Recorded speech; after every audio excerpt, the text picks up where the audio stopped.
உங்களுடைய கரியரில் இந்த ரோலை இன்னும் கொஞ்சம் பிரமாதமாக நடிச்சிருக்கலாமேன்னு எந்த கரெக்டாக நினச்சோம்டா? அப்படி நான் நினச்சதே கிடையாது. ஒரு கேரக்டர் நடித்தோம், நல்லா வரல, வந்துச்சு, அதோட அப்படி இல்லைன்னா அது வந்து ஒரு சுமை, அது கலந்துக்கிட்டே போகணும். ஆனால் நான் நடித்த 600 படங்களையும் அதை விட பெட்டராக பண்ணிக்கலாம் தான் எனக்கு தோணும். ஆனால் அந்த சுமையை வச்சுக்காமல் இருக்கிறது பெட்டர்னு நான் நினைக்கிறேன். ஏன்னா அது அடுத்த கேரக்டர் பண்ணும்போது பாதிக்கும். அதனால தான் நான் சொல்கிறேன், சினிமா எங்களுக்கு கற்றுக் கொடுக்கப்படும் பொழுது இது உனக்கான உன்னுடைய நடிப்புக்கான விஷயம் கிடையாது.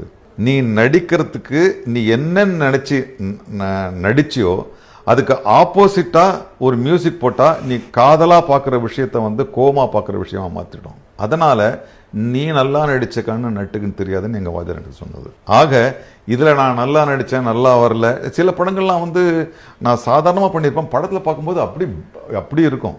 ஸோ அந்த சுமையும் பாசிட்டிவ் சுமையும் வேணாம், இதுவும் வேணாம்.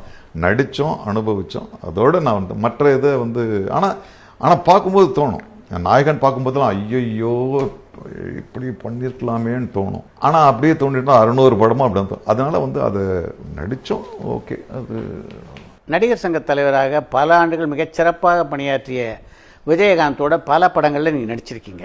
இல்லை, எனக்கு அவரோட ரஸ்டிக் குவாலிட்டி எனக்கு ரொம்ப பிடிக்கும். அவருடைய ரஸ்டிக் குவாலிட்டி, அதாவது நினச்சதை நினச்ச மாதிரி பேசுறது. அப்புறம் வந்து அவர் எப்போவுமே வந்து ரொம்ப க்ரூடாக இருந்தாலும் எப்போவுமே தன் கூட இருக்கவங்க, தன்னை சார்ந்திருக்கிற மக்களை பற்றி ரொம்ப கவலைப்பட்டவர். வெளிப்படையாக, அது ஒரு நடிப்புக்காக இல்லாமல் இது இல்லாமல் அவர் பண்ணவர். அப்புறம் அவர் முக்கியமான ஒரு காலகட்டத்தில் வந்து வேற எந்த ஹீரோஸும் பண்ண முடியாத ஒரு விஷயத்த பண்ணியிருக்காரு. திரைப்படக் கல்லூரிக்கான ஒரு பெரிய வாசக்கதவை திறந்து விட்டது அவர் தான். அதுக்கு அவங்க நல்ல படங்கள் எடுத்தாங்களா இல்லையான்றது அது வேற விஷயம். ஆனால் தன்னுடைய இருப்பை வந்து நிலைநாட்டிக்கிறதுக்காக மட்டுமே வெற்றி பெற்ற இயக்குநர்களை, வெற்றி பெற்ற இவங்களை மட்டுமே நான் நிறைய பேரை பார்த்துருக்கேன். பெரிய ஹீரோஸ்லாம் மியூசிக் டைரக்டர்லாம் மாற்றிருக்காங்க.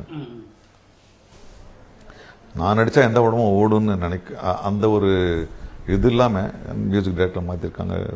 சரி, அது வேறு. ஆனால் இவர் வந்து புதுசாக டைரக்ட் பண்ண போகிறோம், அவனுக்கு தெரியுமா தெரியாதான்னு சொல்லிட்டு இளைஞர்களை நம்பி நான் இன்ஸ்டியூட்லேருந்து அதோட சம்மந்தப்பட்டவன், அங்கேருந்து வந்தவன் நான் சொல்லிக்க மாட்டேன், சம்மந்தப்பட்டதுன்னா அது ஒரு பெரிய விஷயம் அவர் பண்ணியிருக்காரு. அப்புறம் வந்து இந்த சமீப காலத்தில் தைரியமாக அரசியலில் இறங்கினது. அப்புறம் எல்லாரையும் வந்து அவர் அரவணைச்சும் அவர் அதற்றதும் அரவணைப்புன்றான் ஒரு அர்த்தம். அவர் மனசார என்னை வந்து பாப்கார்ன் படம் முடிஞ்சு ஒரு கதாநாயகியோட சில பொருளாதார சிக்கல் வரும்போது அவர்